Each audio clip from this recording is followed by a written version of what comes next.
Hello everyone, in this video I will compare Pocket Broker and Exness. Pocket Broker and Exness are both online trading platforms, but they cater to very different trader profiles and come with different levels of reliability.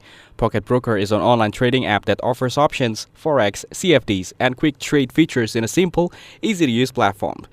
Many users like its clean design, fast deposits, and the ability to trade multiple assets from one place. It also provides demo accounts for practice, which is helpful for beginners.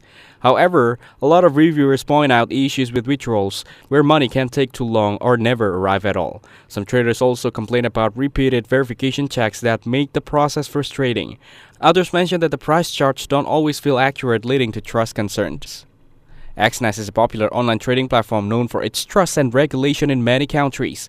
It mainly focuses on forex and CFDs, offering very low spreads that saves money for active traders. The platform supports MT4 and MT5, which are the most trusted trading tools worldwide. Many traders like it because deposits and withdrawals are usually fast and smooth compared to other brokers. It also gives different account types, so both beginners and professionals can choose what suits them. Exness is transparent about its rules and offers helpful customer support.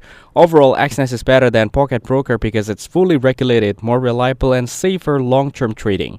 Thanks for watching. Don't forget to like and subscribe for more videos like this.